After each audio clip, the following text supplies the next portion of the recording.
꿈의 교회 성도 여러분 반갑습니다. 조성민 목사입니다. 오늘도 치열한 삶의 자리에서 우리 하루를 시작하는 성도님들의 일상 가운데 세상이 줄 수 없는 하나님의 참된 자유와 평안이 가득하기를 축복합니다. 혹시 영어 표현 중에 hang in there 이라는 말을 들어보신 적 있으신가요? 제가 예전에 힘든 일을 열심히 하고 있을 때 또는 공부할 때 영어권 친구들이 지나가면서 hang in there 이라고 인사를 건네는 것을 몇 번 들었습니다. 처음에는 무슨 말인가 싶어서 이 뜻을 찾아보니까 이 말을 그대로 직역하면 거기 매달려 있어라 라는 뜻이죠.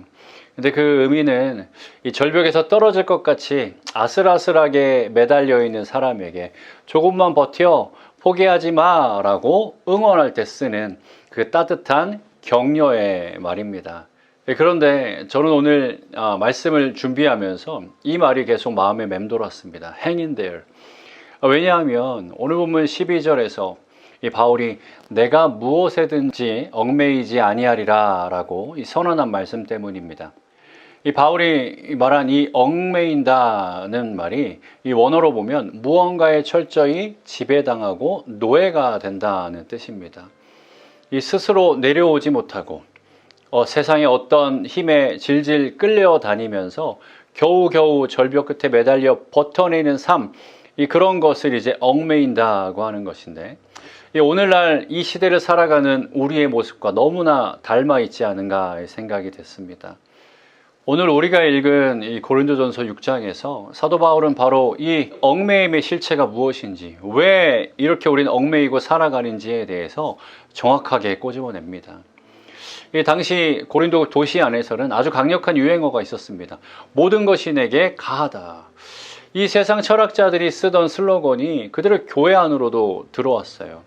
그래서 사람들이 이렇게 얘기하는 사람들이 있었습니다. 모든 것이 내게 가하다.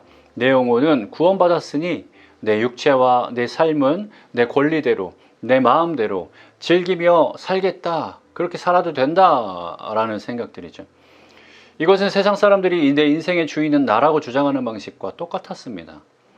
고린도 교인들은 구원받은 자유를 핑계 삼아서 내 욕망을 채울 권리를 주장하며 스스럼 없이 음행을 저질렀던 거죠. 이 권리를 주장하는 그 이기심과 자유의 이 착각이 교회를 아프게 하고 혼란스럽게 하고 병들게 하고 있었습니다. 바울은 그런 고린도 교회를 향해서 우리 보면 12절에서 이렇게 얘기합니다. 모든 것이 내게 가하나 다 유익한 것이 아니요 모든 것이 내게 가하나 내가 무엇에든지 얽매이지 아니하리라. 아멘. 바울의 선언은 이런 뜻입니다. 마음대로 할 수 있다고 해서 다 유익한 것은 아닙니다. 욕망의 통제력을 잃고 끌려가는 삶을 살면 안 됩니다 라고 말이죠. 바울은 이 영적인 노예 상태를 16절에서 창기와 합한 자라고 말합니다. 여러분, 여기서 합한다라는 단어는 헬라어로 콜라오인데요. 이 본드처럼 찰싹 달라붙어서 하나로 융합되는 상태, 합쳐진 상태를 말합니다. 여러분, 인간은 혼자 존재할 수 없습니다. 인간은 반드시 무언가에 결합되어 생명과 의미를 공급받아야지 살 수 있는 존재입니다. 내가 내 삶의 주관자이신 하나님과 결합하지 않으면 인간은 반드시 또 다른 것에, 세상의 다른 것에 콜라오, 즉 결합하게 되어 있습니다. 하나님께 소유권을 두지 않으면 결국 우리는 내가 소유권을 둔 바로 그 대상에게 얽매여 살게 됩니다. 고린도 교회에서 가장 크게 나타난 얽매임의 모습은 바로 육체적인 음행의 모습이었습니다. 하지만 바울이 진짜 경고하는 것은 육체의 타락, 그 음행, 그것에 머무는 것이 아니라 그 너머에 있는 이 소유권과 통치권의 상실에 대해서 얘기하고 있어요. 우리가 돈에 소유권을 두면 돈의 노예가 되고요. 사람들의 인정에 소유권을 두면 시선의 노예가 됩니다.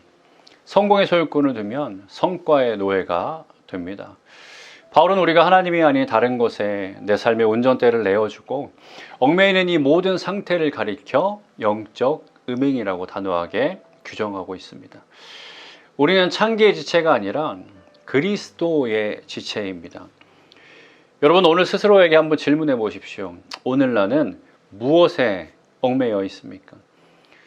세상 사람들과 똑같이 세상의 기준에 얽매여 헐떡이고 있다면 우리는 그리스도의 지체를 가지고 세상의 헛된 것들과 영적인 음행을 하고 있는 겁니다.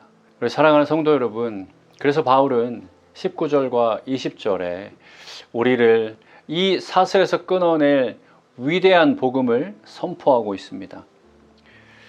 너희 몸은 너희가 하나님께로부터 받은 바 너희 가운데 계신 성령의 전인 줄 알지 못하느냐. 너희는 너희 자신의 것이 아니라 값으로 산 것이 되었으니 그런즉 너희 몸으로 하나님께 영광을 돌리라. 아멘. 우리가 세상에 얽매여 숨막히게 살았던 이유는 단 하나, 내 삶의 주인이 나라고 착각했기 때문입니다. 내 가치를 스스로 증명하려고 아둥바둥 매달렸기 때문입니다. 하지만 십자가의 복음은 쐐기를 분명하게 박습니다. 너희는 너희 자신의 것이 아니다. 너희는 예수 그리스도의 그 십자가, 그 보혈의 피라는 가장 비싼 대가를 치르고 산 하나님의 소유다라고 말이죠. 저와 여러분 모두 하나님이 예수 그리스도의 피값으로 사신 하나님의 소유된 백성임을 기억하시기를 바랍니다. 이 바울은 그 분명한 정체성을 갖고 이렇게 살아가라고 권면합니다. 오늘 본문의 제일 마지막에 보면 그런즉 너희 몸으로 하나님께 영광을 돌리라. 우리의 몸으로, 즉 우리의 삶으로 하나님께 영광을 돌린다는 건 어떻게 사는 걸까요? 이 바울이 쓴 영광을 돌리라라는 말의 이 헬라어는 어떤 대상의 참된 가치를 인정한다, 인정하다, 칭송하다라는 뜻을 가지고 있습니다. 즉 영광을 돌린다는 것은 단순히 예배당 안에서 찬양을 부르는 것으로 끝나는 것이 아닌 것입니다.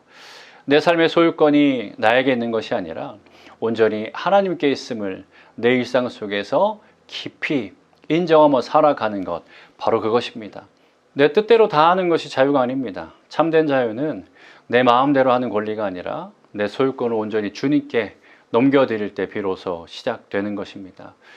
세상 사람들이 자신의 권리를 주장하고 세상의 가치에 얽매여 절벽 끝에 매달리듯 그렇게 얽매여 살아갈 때에 우리는 당당하게 다른 길, 바로 예수님과 합하는 길, 그 예수의 길을 걷기를 바랍니다. 우리는 십자가의 피값으로 속량된 존귀한 성령의 전입니다.